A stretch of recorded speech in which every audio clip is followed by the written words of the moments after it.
हाँ ये तो हमारा प्रश्न है कि हमने आपके श्रीमुख से कई बार सुना है कि जिसका अंतिम जन्म होता है उसे इसी जन्म में सारे सुख दुख सहने होते हैं। महाराज जी, आपने जिस प्रकार बताया कि श्री रामकृष्ण परमहंस जी, भाई जी और बहुत सारे महापुरुषों को कई पीड़ाओं को सामना करना पड़ा, क्या हमारे जीवन में भी अंतिम जन्म अगर हो तो इतना सारा भीषण बीमारियां हो सकता है कि तुम्हारा इतना प्रारब्ध प्रबल ना हो, ऐसा भी तो हो सकता है। अच्छा जीवन कट सकता है, पर प्रायः बड़े बड़े महापुरुषों को बड़े बड़े भयानक कष्टों से जूझना पड़ता है। हो सकता है तुम महात्मा रहे हो पूर्व जन्म के और इस जन्म में आए हो, सबको ऐसा नहीं भोगना पड़ता। जिनके द्वारा जगत का कल्याण होता है उनको भोगना पड़ता है। जो लाखों लोगों का कल्याण करने की सामर्थ्य रखते हैं उनको बहुतों के प्रारब्धों को भोग कर अपने शरीर में फिर, नहीं तो देखो कैसे ऐसे ऐसे पापी लोग हैं कि खूब पाप करते हैं, जुखाम नहीं होता नहीं, और खूब मौज मस्ती से रह रहे हैं, और जिनके द्वारा लाखों लोगों का कल्याण हो रहा, कदम चलना मुश्किल है। तो ये भगवान की लीला है, तुम चिंता मत करो, तुम्हें ऐसे प्रारब्ध नहीं भोगने पड़ेंगे। महाराज जी कह रहे हैं बिना किडनी फेल हुए श्री जी के चरणों के अपनी शरणागति मिल डर लगता है ना सबको। महाराज जी, आप तो पूर्ण तरह स्वस्थ हैं क्योंकि आप स्वयं स्थित हैं। हाँ, पर आवाज तो शरीर से निकलेगी ना, श्वा की आवाज को आप सुन नहीं सकती, पांच भौतिक शरीर से ही सुन सकती है। तो अगर शरीर स्वस्थ नहीं है, जैसे बोलने वाला सही है पर साउंड सही ना हो तो ये साउंड है, साउंड सर्विस गलत हो रही है, गड़बड़ हो रही है, तो देखो आवाज में फर्क हो रहा है। तो तार गड़बड़ हो जाए तो आवाज स्वर गड़बड़ हो जाए ना। तो ये पांच भौतिक सिस्टम है, अगर ये सही चलेगा तो सही देख सकते हैं, सही बोल सकते हैं, सही निर्णय कर सकते हैं। तो हम तो जो मैं है वो स्वस्थ है, लेकिन जिससे हम मैं के द्वारा परमात्मा की चर्चा करते हैं, अगर वो अस्वस्थ है शरीर, तो उससे कैसे हो सकता है? पड़ा रह सकता है शरीर, वो निर्णय करने में बोलने में असमर्थ हो सकता है। पहली बात है कि चिंता न करो, सबको ये नहीं भोगना पड़ता है, कोई कोई ऐसे सबको ही होता है। महाराज जी, हम तो आपकी शरण में है, चिंता।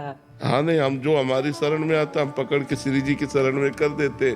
प्रिया जो संभाले, हम तो पोस्टमैन है। प्रिया जो गुरु जी की बात तुम्हें बता दी, तुम्हारी बात प्रिया जी को बता दी। पोस्टमैन का काम करते हैं, गुरु तो प्रिया जो है, आचार्य है, वही है जी। महाराज जी, जिस प्रकार श्री राम प्रभु जी ने हनुमान जी को चिरकाल तक पृथ्वी पर रहने का वरदान दिया था, उसी प्रकार अगर हमारी श्री जी आपसे कहे कि आप कलयुग के अंत तक पृथ्वी पर रहेंगे तो आप क्या चाहेंगे? आपका क्या प्रतिक्रिया होगी? जो हुकुम, जो ही प्यारो करे सोई मोहि भावे। ऐसे ही किडनी फेल रखते हुए रखे तो ऐसे ही भीषण कष्ट में रहते हुए भी हम वैसे रहेंगे। जो हुकुम, मालिक का जो हुकुम, दास वैसे ही चलेगा, उनके प्रतिकूल थोड़ी चलने वाला। जो ही प्यारो करे सोई मोहि भावे। यदि आप ऐसे खुश हो, हमें ऐसे राजी रखने में हो, तो हम राजी हैं वैसे रहने में। पर असंभव है, शरीर की एक अवधि होती। भगवान श्री कृष्ण भी आए तो 125 वर्ष धराधाम में रहे, तो ऐसे ही शरीर की अवधि 60 वर्ष, 70 वर्ष, 80 वर्ष, जितनी अवधि है उतना ही रहेगा, इसके बाद चला जाएगा। अजीत सिंह जी, वाराणसी। राधे राधे। महाराज जी, आपके चरणों में कोटि कोटि प्रणाम। महाराज जी, भगवान किसी भी व्यक्ति के कर्मों का हिसाब उसके द्वारा किए गए पूजा पाठ अनुष्ठान के आधार पर करते हैं या फिर उसके द्वारा किए गए कर्मों के आधार पर करते हैं? पूजा पाठ की तो कर्म है, दो प्रकार के कर्म होते हैं, एक शुभ कर्म और एक अशुभ कर्म। जो पूजा पाठ है, दान पुण्य है, तीर्थ स्नान है, शास्त्र स्वाध्याय है, परोपकार है, इसे शुभ कर्म करते हैं और इसका फल होता है सुख, लौकिक सुख। जो पाप कर्म है, पराई माताओं बहनों की तरफ गंदी दृष्टि रखना, मदिरा पान करना, मांस खाना, हिंसा करना, चोरी करना, छल कपट करना, ये पाप कर्म है। इसका परिणाम होता है दुख। और जो भगवान का आश्रय लेकर के भगवत आराधना की जाती है, ये शुभ अशुभ दोनों कर्मों से अलग है। अगर आप शुभ कर्म करते हैं तो आपका अलग डिपार्टमेंट सुख फल मिलेगा। दान पुण्य और गंगा स्नान ये आपका शुभ कर्म है, और आपने जो गंदी बात की और हिंसा की वो अशुभ कर्म है, दोनों का फल मिलेगा। अवश्य में वो भोक्तव्यम कृतम कर्म शुभाशुभम, शुभ और अशुभ कर्म दोनों का फल आपको भोगना ही पड़ेगा, आप चाहे जो हो। हाँ, जब हम भगवान की शरण में होते हैं। सर्वधर्मान परित्यज्य मामेकम शरणम व्रज अहम त्वाम सर्व पापेभ्यो मोक्षयिष्यामि मा शुचा, मैं तुम्हें समस्त कर्मों से मुक्त कर दूंगा, समस्त कर्म शुभ और अशुभ दोनों बंधनों से। तुम मेरी शरण में आ जाओ, मेरे भजन में लग जाओ। तो एक बात है, जैसे मुकदमे में निर्णय हो गया कि हमें फांसी होगी, अब उसे कोई टाल नहीं सकता, जज के द्वारा किया हुआ निर्णय है। एक टाल सकता है, राष्ट्रपति। यदि हम उससे प्रार्थना करें और मुझे जीवन दान दे तो दे सकता है। ऐसे ही शुभ अशुभ कर्म के परिणाम में हमें बार बार जन्म मरण, बार बार दुख सुख भोगना ही पड़ेगा। अगर हमें कोई बचा सकता है तो भगवान। तभी भगवान कह रहे हैं सर्वधर्मान परित्यज्य माम एकम शरणम व्रज, तू एक मेरी शरण में आ जा, सब कुछ छोड़कर मैं तुझे माफ कर दूंगा। तू मेरा भजन कर, मन मना भो मद भक्तो माद्याजी माम नमस्कुरु, मेरे को प्रणाम कर, मेरा भजन कर, मेरा चिंतन कर, मैं तुझे पवित्र कर दूंगा।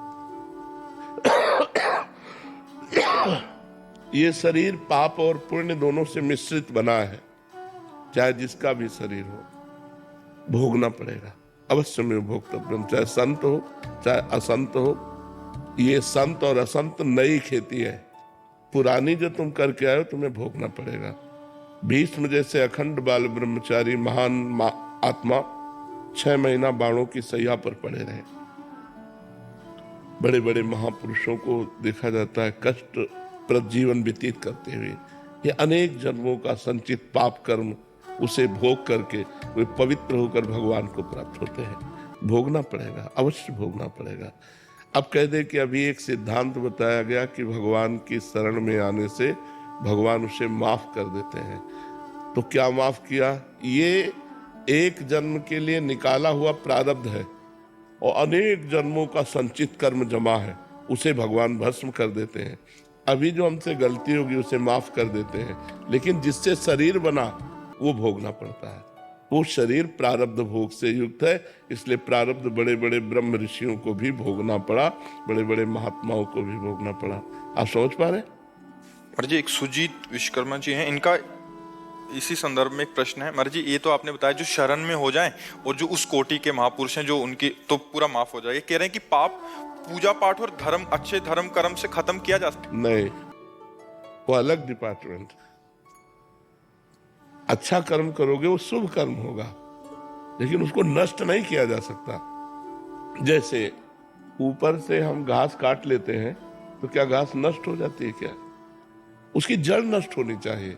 तो पाप और पाप की प्रवृत्ति दोनों जब नष्ट हो तब माना जाएगा पाप नष्ट हो गया। मानो हमने कोई गंदा आचरण किया, फिर कोई पवित्र आचरण कर लिया, तो हमारे पास पवित्रता का संग्रह हुआ, लेकिन गंदा आचरण करने की प्रवृत्ति तो नष्ट नहीं हुई ना। और भगवान के भजन से वो प्रवृत्ति नष्ट होती, प्रवृत्ति नष्ट हुई तो मतलब संपूर्णतया नष्ट हो गया।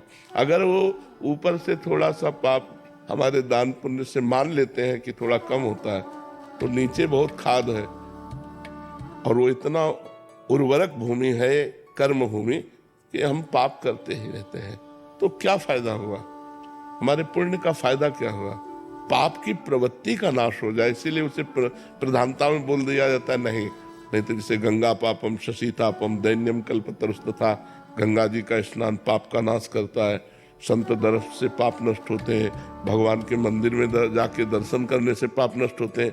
तो क्या हमारा मंगल हो गया? क्या मंदिर में दर्शन कराए, क्या आप संत दर्शन कर रहे हैं, क्या आप गंगा नहा लिए, तो क्या आपका चिंतन परिवर्तित हो गया? क्या आपसे अब आज के बाद पाप नहीं होगा? अगर पाप होगा तो हमें लाभ क्या मिला? नहा करके स्नान करके फिर अपने को धूल धूसरित कर लेना, ये स्नान कहलाता है क्या?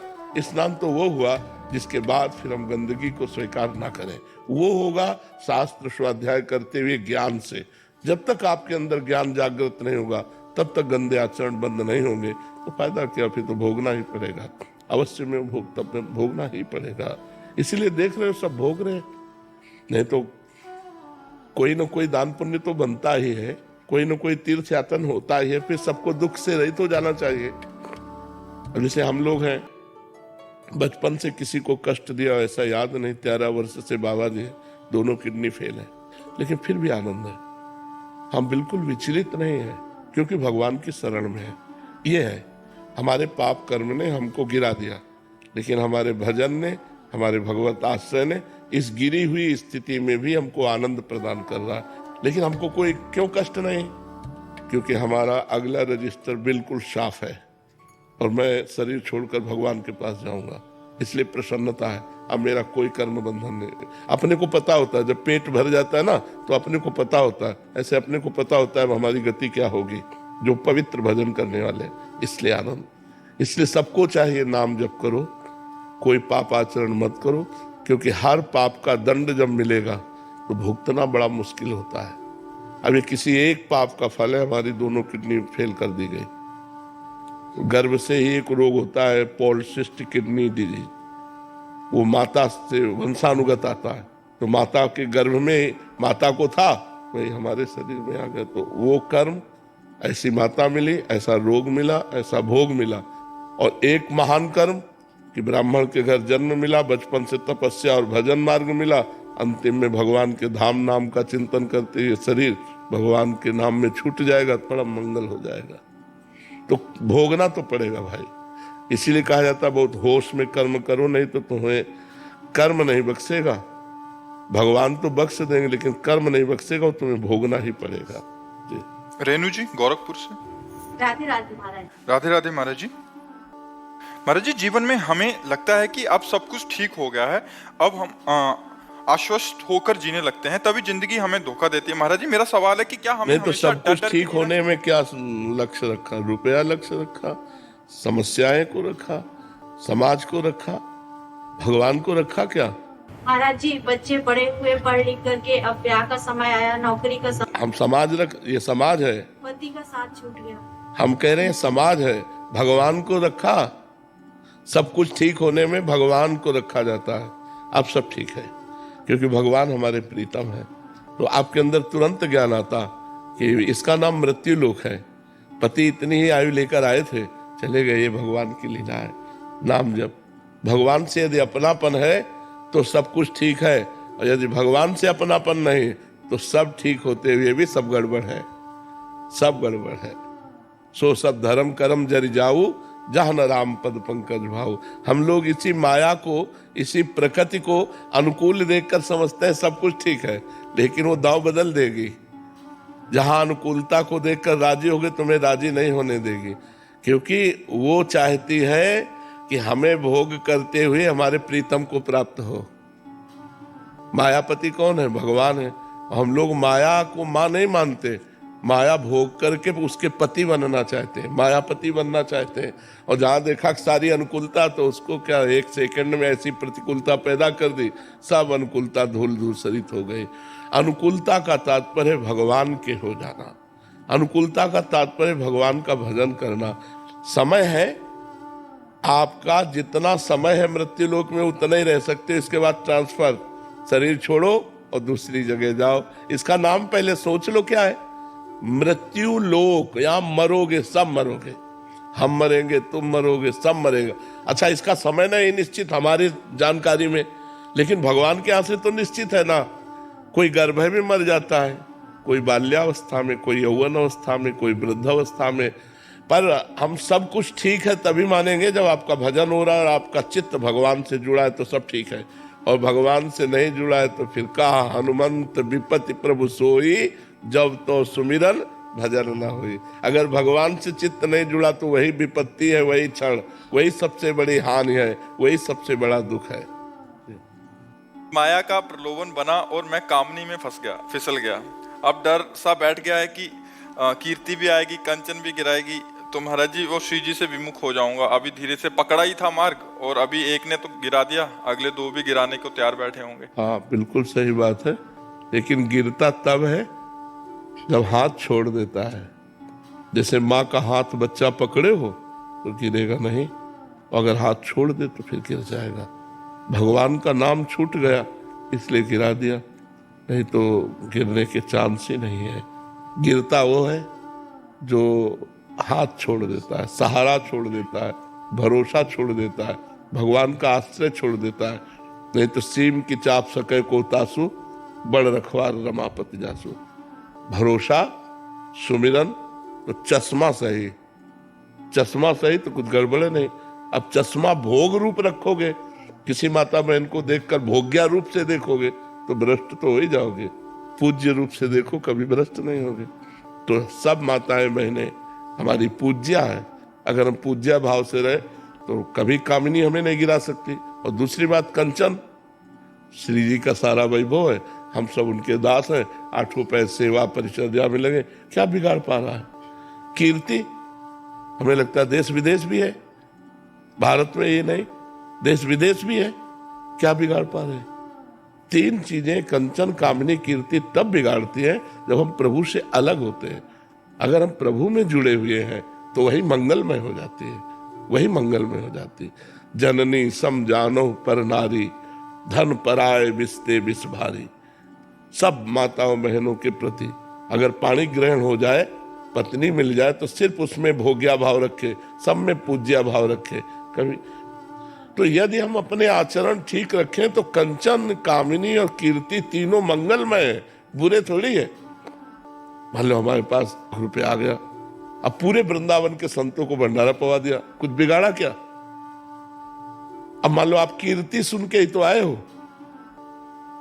अगर कीर्ति ना तुम्हारे कानों में पड़ती तो यहां बैठते आके क्या? तो कीर्ति अमंगलमय हुई क्या?